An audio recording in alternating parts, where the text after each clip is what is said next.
मैं अंजना शर्मा, सहायक आचार्य Hindi, MSJ college Bharatpur. आज हम भाषा का अर्थ, परिभाषा, प्रकृति एवं स्वरूप की चर्चा भाषा विज्ञान MA फाइनल तृतीय पेपर के अंतर्गत करेंगे। सबसे पहले हम आते हैं भाषा का अर्थ। मनुष्य अपने मनोभावों को प्रकट करने के लिए जिस सार्थक और मौखिक साधन का प्रयोग करता है उसे भाषा कहा जाता है। भाषा शब्द मूलतः संस्कृत का है। यह शब्द संस्कृत की भाष धातु से बना है, जिसका अर्थ पाणिनि के धातु पाठ के अनुसार भाष्य भाषणे है।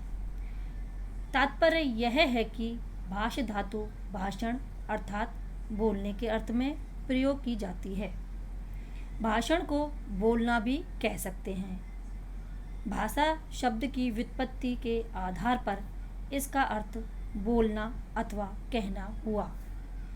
मनुष्य अपने मन के भाव संकेतों से भी प्रकट कर सकता है, पर इन्हें भाषा नहीं कहा जा सकता। भाषा के अर्थ के उपरांत अब हम भाषा की परिभाषा पर दृष्टिपात करते हैं। भाषा की परिभाषा कुछ इस प्रकार से दी जा सकती है। भाषा उच्चारण अवयवों से उच्चारित यादृच्छिक ध्वनि प्रतीकों की वह व्यवस्था है जिसके द्वारा किसी भाषा समाज के लोग आपस में विचार विनिमय करते हैं, यानी कि विचारों का आदान प्रदान करते हैं। इसके अलावा विभिन्न विद्वानों ने भाषा की परिभाषा अपने मतानुसार अभिव्यक्त की है। प्लेटो के अनुसार विचार आत्मा की मूल बातचीत है। वे ही ध्वनि रूप में जब होठों से प्रकट होते हैं तो उन्हें भाषा कहा जाता है। दूसरे विद्वान गार्डिनर के अनुसार विचारों को प्रकट करने के लिए जिन व्यक्त और स्पष्ट ध्वनि संकेतों का प्रयोग किया जाता है उन्हें भाषा कहते हैं। कामता प्रसाद गुरु के मतानुसार भाषा वह साधन है जिसके द्वारा मनुष्य अपने विचार दूसरों पर भली भांति प्रकट कर सकता है और दूसरों के विचार आप स्पष्टतया समझ सकता है, यानी कि वही हुआ कि विचारों का आदान प्रदान होना। डॉक्टर बाबूराम सक्सेना के अनुसार जिन ध्वनियों द्वारा मनुष्य परस्पर विचार विनिमय करता है उनको समष्टि रूप से भाषा कहते हैं। भाषा के संबंध में डॉक्टर भोलानाथ तिवारी ने भी अपना मत अभिव्यक्त किया है। डॉक्टर भोलानाथ तिवारी के मतानुसार भाषा मानव के उच्चारण अवयवों से उच्चरित यादृच्छिक ध्वनि प्रतीकों की वह संरचना व्यवस्था है जिसके द्वारा विशेष समाज के लोग आपस में विचार विनिमय करते हैं। भाषा के मूल दो तत्व हैं। एक तो है विचार विनिमय का साधन होना और दूसरा है मनुष्य के उच्चारण अवयवों से निकली सार्थक ध्वनियों का समूह। इससे स्पष्ट हो जाता है कि हाथ से इशारा करके, ताली बजाकर, मेज थपथपाकर अथवा मुख के अतिरिक्त अन्य प्रकार से प्रकट किया हुआ आशय भाषा नहीं कहलाएगा। ये ध्वनियाँ अर्थ का संकेत तो करती हैं पर मनुष्य के मुख से निकली नहीं होती। भाषा की परिभाषा के उपरांत अब हम भाषा की प्रकृति एवं स्वरूप की परिचर्चा करते हैं। प्रकृति शब्द का प्रकृति शब्द का अर्थ है स्वभाव।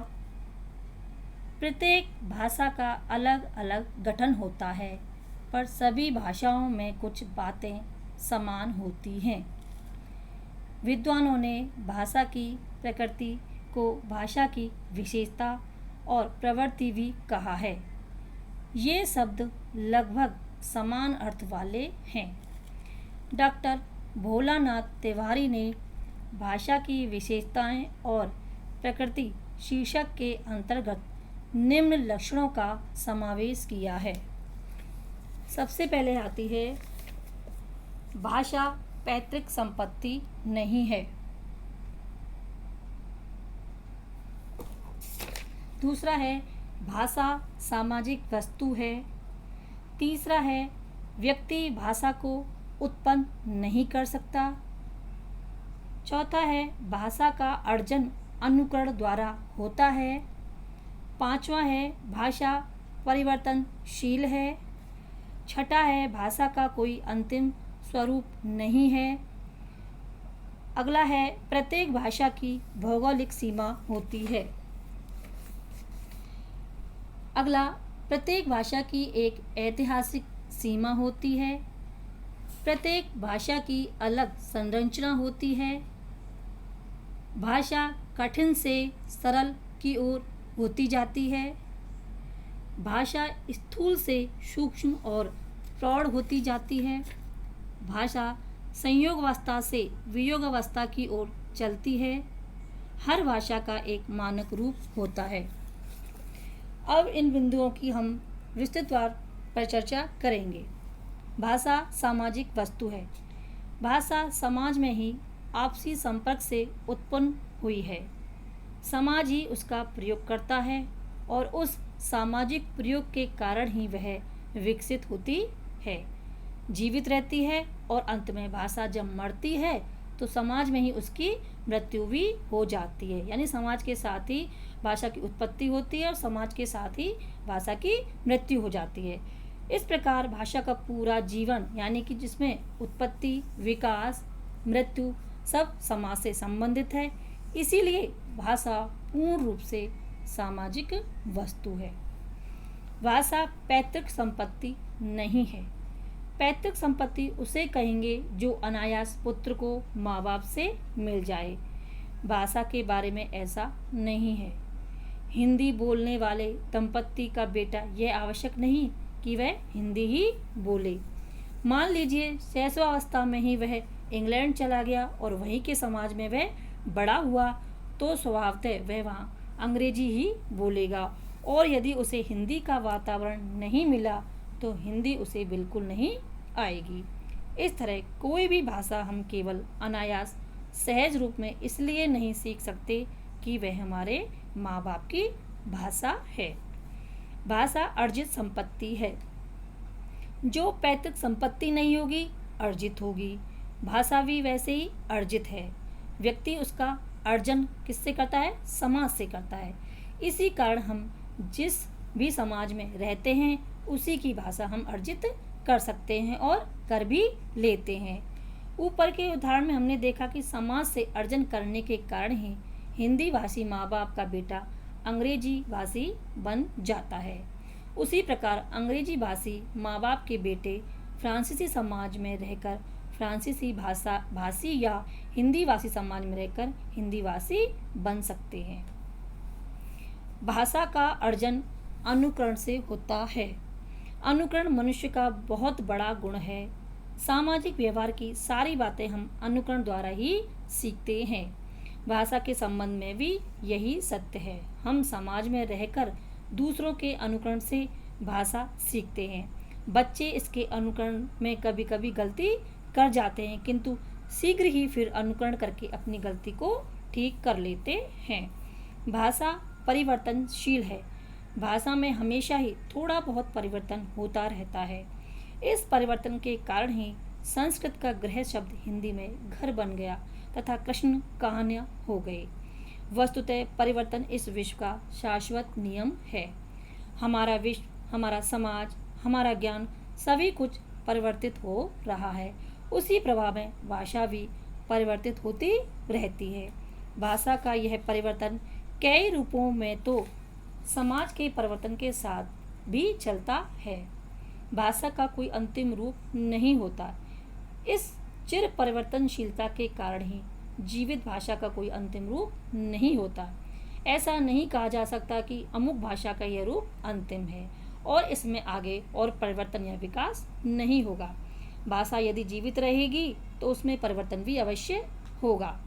परिवर्तन ही जीवन है, चाहे वह जीवित भाषा का हो या फिर समाज का हो या फिर मनुष्य का। यह बात जीवित भाषा के बारे में कही जा रही है।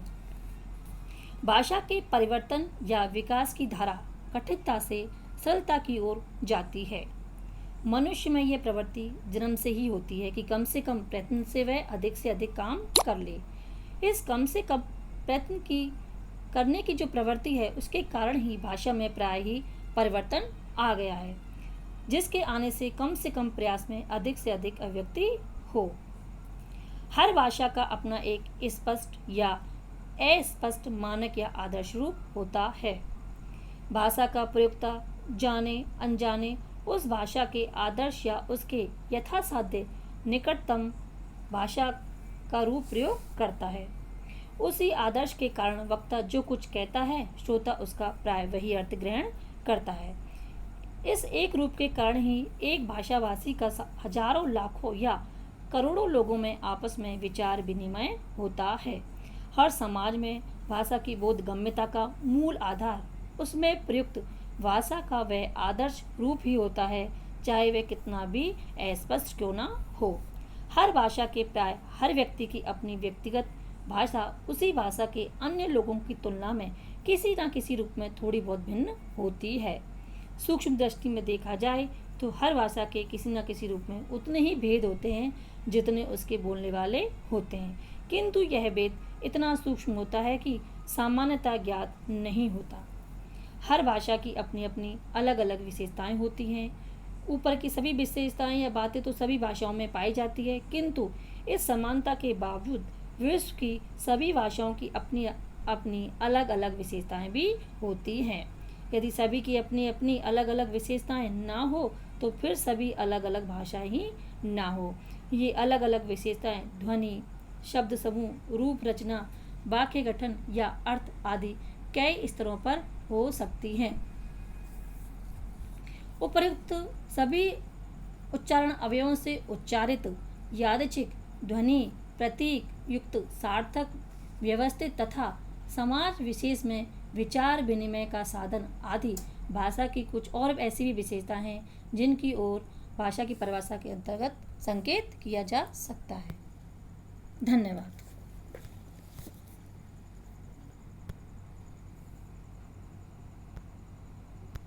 तेरे